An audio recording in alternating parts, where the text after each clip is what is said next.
Hey guys, what's up and welcome back to my channel. If you are new here, then hello, welcome. My name is Priya, aka Beauty and the Books, and we do all things beauty and book based here. And today we have a book review.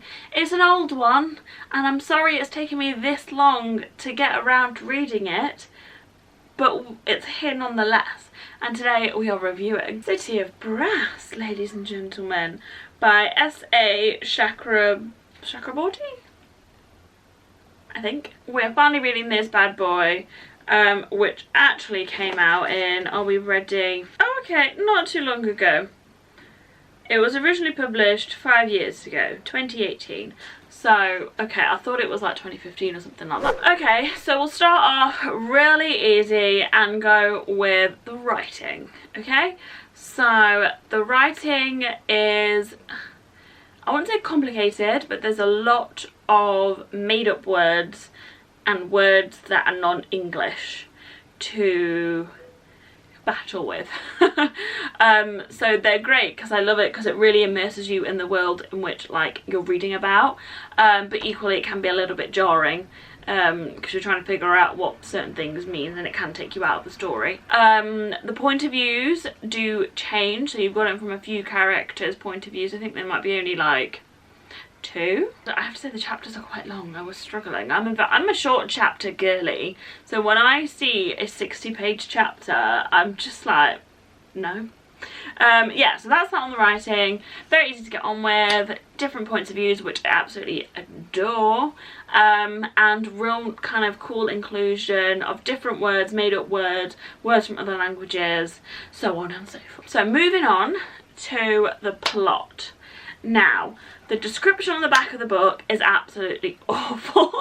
It doesn't really give you a proper sense of, I think, what's going on. It's like way deeper than that. And I feel like it took me a little bit to get used to, but I think that just generally happens with a bit of fantasy. You kind of need to get into the world.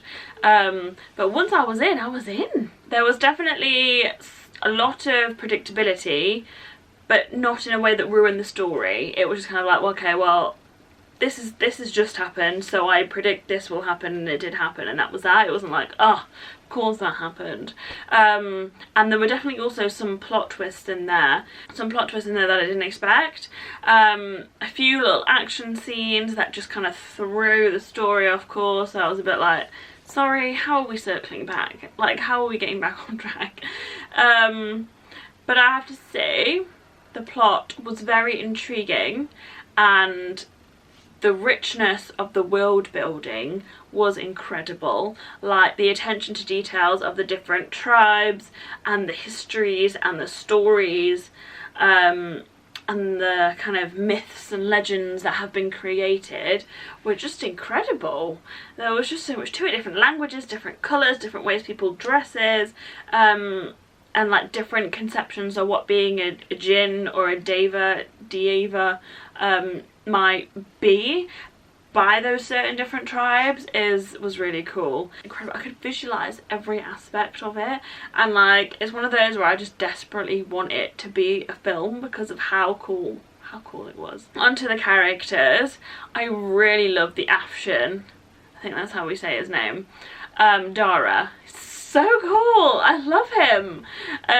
We love an aloof, mysterious, traumatic anti-hero. He was really cool. I think, to be fair, all the characters were quite alright. I didn't really care about the main girl.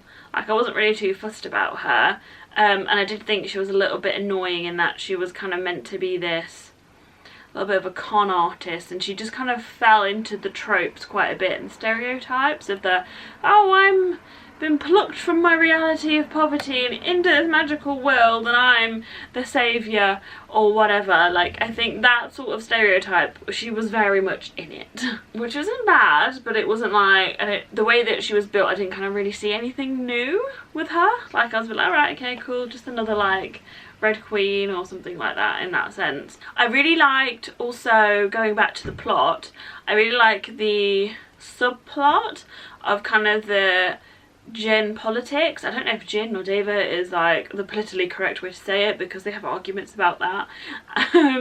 But I really like the subplot of the politics and kind of how society is feeling as a whole, and then you've got the main story with Nahari, I think is what her name is, and whatever she's going through. They're kind of secondary to each other, so one might seem more important at one time and vice versa, and I really liked them like running side by side with each other. I think it was really good. I'm just still enamoured by the world building. It was absolutely incredible.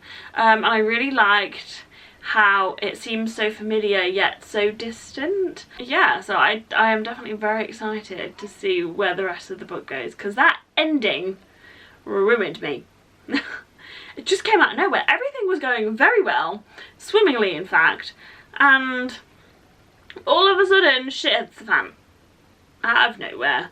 Like, but then again, there wouldn't be 2 more books if it didn't, right? So yeah, that's it. Overall, characters were really cool, the world building was insane, the inclusion of different languages, the setting, the detail in what people wore, how different factions are made up with, just incredible.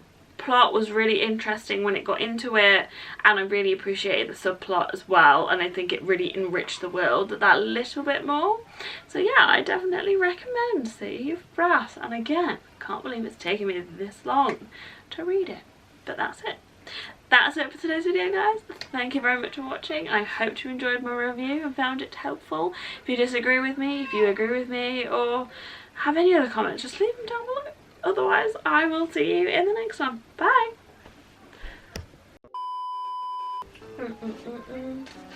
Oh god, I'm sleepy. I just scratched myself. What are we on? The plot.